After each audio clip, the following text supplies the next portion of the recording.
Hi friends, ladies and gentlemen. Today's topic of our discussion is the law relating to election commission in India. As we all know, Article 324 of our constitution provides for an election commission. It provides that the superintendent's direction and control of elections are vested with Election Commission of India. Article 324(2) provides that the election commissions shall be appointed subject to the provisions of an act passed by the Parliament. Interestingly, for decades, no such act is enacted by Parliament for appointment of election commission. In the absence of such a law, the executive, that is the government in power time to time, made appointment of election commissions according to their conveniences, which attracted several criticisms.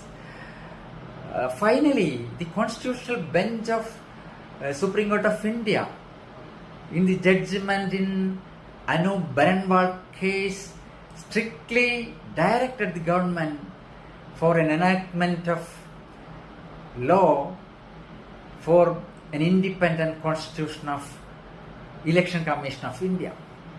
Supreme Court in that judgment also provided for a select committee comprising Prime Minister of India, Leader of Opposition and Chief Justice of India for preparing a list for appointment of election commissioners.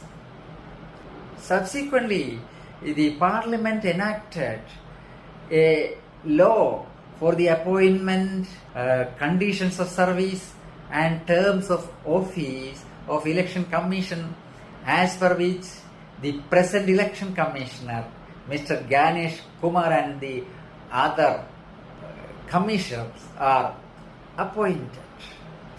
The law enacted in the year 2023 attracted several criticisms, and the several organizations like Association of Democratic Reforms have approached the Supreme Court to declare the act as unconstitutional.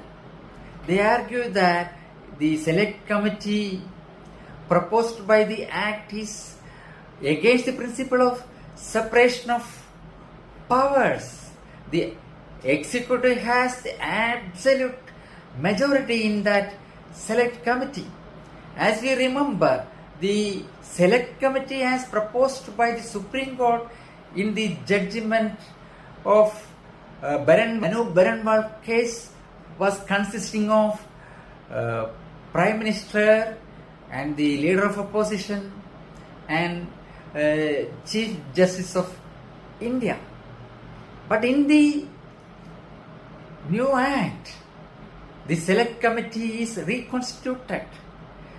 The name of Chief Justice of India is removed from the list. In that place, a cabinet minister nominated by the Prime Minister of India is included. So, such select committee cannot be an independent body. That is unconstitutional.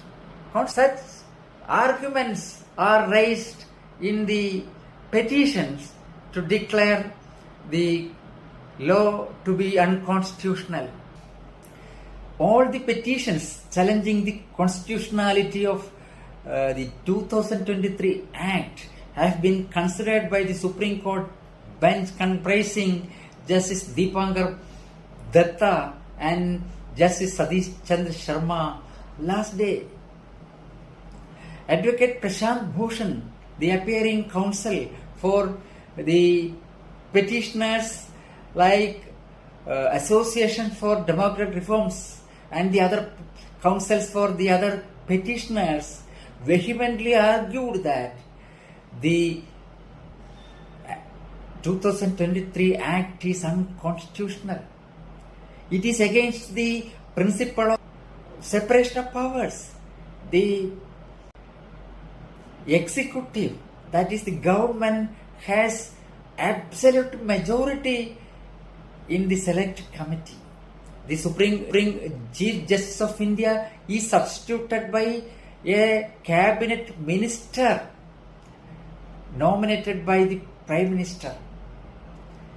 So that select committee is not impartial. So an independent election commission cannot be constituted with that select committee. Justice Dipankar Datta observed that the exclusion of Chief Justice of India from the select committee is an example of tyranny of the elected people. So it is clear from the argument raised by the petitioners' counsels and the observations made by Justice Dipankar Datta and Justice Satish Chandra Sharma during the hearing that the 2023 Act is not a good law to have an independent election commission for India.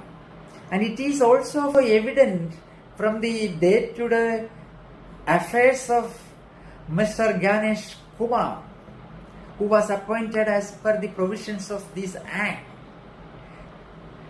When I conclude this speech, I am with the expectation that Honorable Supreme Court of India may arrive at a correct stand to see that the future of our democracy is safe. Thank you.